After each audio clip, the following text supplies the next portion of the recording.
To some, ethanol is the easiest fuel substitute to come by, and it can be made without sacrificing food sources. CO2 and H2O vapors are the greenhouse gases produced in burning ethanol. We're not glorifying CO2 gas and we're not lobbying for biofuels. We just believe that biofuels are renewable, sustainable, and carbon neutral. Ethanol as biofuel can be a substitute fuel to a time-tested technology that can help reduce CO2 emissions while burning in an engine. A lot of us know that concentrated ethanol can be fed to spark-ignited engines. An engine like this is time-tested and ethanol is a reliable fuel for this. It is clear that ethanol has potential in energy and transportation. But ethanol as fuel is perceived with disdain because it gives off CO2. And there is this existing stereotype that all fuel ethanol comes from food sources.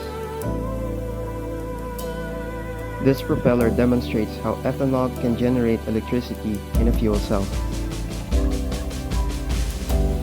Now, this is a STEM toy, but large stacks of DEFC produce high voltage electricity. The exchange membrane of DEFC is polymer, not a precious metal. Ethanol is also produced from farm waste, not just from starchy or sweet foods. Cellulosic materials like rice hulls can be turned into a fermentable glucose, and even fermentation gives off carbon dioxide that might reach far places. Pun aside, these rice hulls cannot feed the hungry. This is not a food but a farm waste. These rice hulls can be converted to glucose using locally sourced enzymes.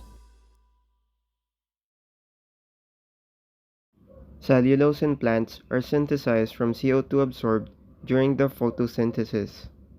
CO2 absorbed during the photosynthesis is 6 moles in every mole of glucose formed. Rice plant is composed more of non-edible cellulose that can be turned into glucose. With cellulose in abundance, do we really need to convert food to ethanol? CO2 emissions, may it be natural or man-made, such as research that is beneficial to mankind or from a typical human activity, is associated with global warming, and we believe that CO2 is the main culprit. We don't currently know the implications of burning 1 liter ethanol, but we want to compare it against a burning fuel with higher numbers of carbon atoms. A pure ethanol molecule is 46.07 grams per mole, with a density of 0.789 grams per millimeter.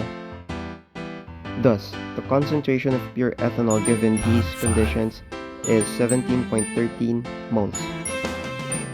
If 2 moles of CO2 is given off per mole of ethanol burned, how much CO2 is formed? Out of the mole ratio, CO2 is 34.25 moles per mole ethanol burned.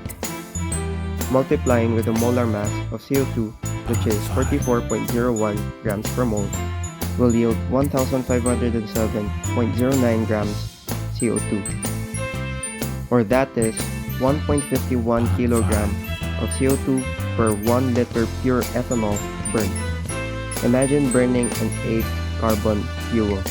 How much kilogram of CO2 will it yield per liter?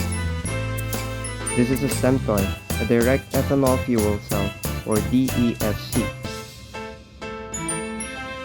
This is the propeller we showed earlier, which is running due to ethanol. The DEFC is a fuel cell that generates electricity when ethanol passes through it. This was delivered to Manila from Prague in perfect condition. This is another example of ethanol application in energy production, and another reason to consider conversion of farm residue to ethanol. A very dilute concentration of ethanol was used here.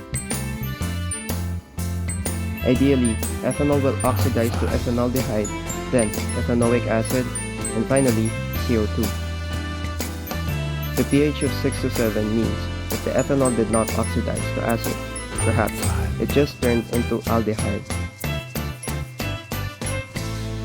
Now, this is a toy, and the DFC technology can still be good thesis for chem students. We made the mistake of flooding the DEFC. Luckily, the user manual has troubleshooting guide. One flush of demineralized water did the trick. Just like that, the propeller is up and running again.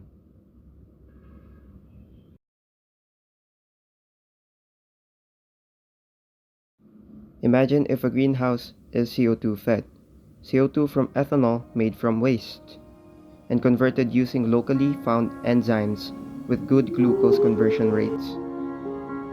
Thank you for watching.